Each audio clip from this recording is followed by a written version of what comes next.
Chicken দিয়ে আলুর chop খেতে কিন্তু খুবই মজা লাগে। সো আজকে আমি এই চিকেন দিয়ে আলুর চপ তৈরি করে নিচ্ছি। চিকেনটা আগে একটু ফ্রাই করে নিয়েছি, তারপরে আলুটা থেতো করে নিয়েছি। এখানে কিছু বেরেস্তা করে আলু গোল গোল করে নিয়েছি, আর এর সঙ্গে বেসন আর কিছু শুকনো উপকরণ মিক্সড করে আলু এর ভিতরে দিয়ে তেলে এভাবে ভেজে নিচ্ছি। খুবই মজার টেস্টি এই আলুর চপে। আলুর চপটি খেতে যা মজা, আসলে সেটা বলে বোঝানো যাবে না।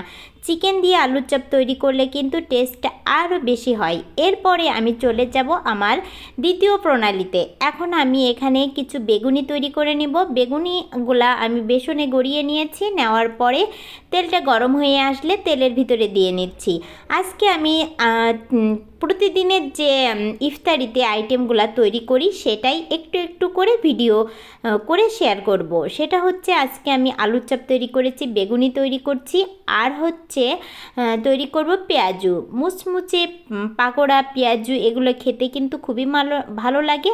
আর এই রমজানে কিন্তু ভাজা ভুজা ছাড়া চলেও না, যেহেতু এটা আনহেলদিকর খাবার। তারপরও কিন্তু একটু আদ্র না হলে কিন্তু আমাদের বাঙালি যেহেতু আমাদের কিন্তু চলে না। এখানে পেঁয়াজের জন্য 1 কাপ পরিমাণে পেঁয়াজ কুচি নেওয়া হয়েছে, আর এখানে কাঁচামরিচ নিয়েছি 7 থেকে 8টা, আর এখানে হচ্ছে স্বাদ মতো লবণ নেওয়া হচ্ছে, শুকনো মরিচের গুঁড়া, হলুদ, লবণ। তারপরে এর সঙ্গে আমি কিছু গরম মশলার গুঁড়া অ্যাড করে দিচ্ছি যাতে টেস্টটা আরও বেশি ভালো আসে।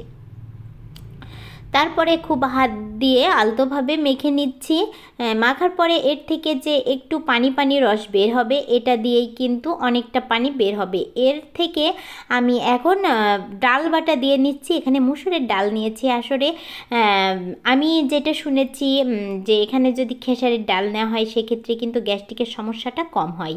যেহেতু আজকে আমি মুসুরের ডাল দিয়েই করছি। আর এর সঙ্গে তো বার্নিংয়ের জন্য কিছু আমি বেসন নিয়েছি, নেওয়ার পরে এই যে আমার বার্নিংটি কিন্তু হয়ে গেছে। পেঁয়াজু তৈরির ক্ষেত্রে পেঁয়াজের পরিমাণটা অবশ্যই বেশি দিতে হবে, না হলে কিন্তু পেঁয়াজুর যে মুচমুচে ক্রিস্পি ভাব এটা আসবে না। আমি জাস্ট এটা যে টং দোকানের গুঁড়া পেঁয়াজু আছে না, সেটাই তৈরি করে দেখাবো। এই যে ছোটো ছোটো করে পেঁয়াজু তৈরি করে নিচ্ছি, জাস্ট কিন্তু খুবই ছোট পরিমাণে। এখানে কিন্তু যতটা বড় দেখাচ্ছে ততটা বড় না। টং দোকানের যে গুঁড়ি পেঁয়াজুগুলো থাকে ওগুলা খেতে খুবই মজা আর খুবই ক্রিস্পি হয়। সো সেগুলাই তৈরি করে নিচ্ছি। আমার এই ইফতারি আইটেমগুলো কেমন লেগেছে অবশ্যই কিন্তু জানাতে ভুলবেন না। অনলি 10 মিনিটে খুব ঝটপটভাবে ইফতারি আইটেম যদি তৈরি করতে চান, তাহলে সেম টু সেম আমার এই রেসিপিগুলো ফলো করতে পারেন। আজকে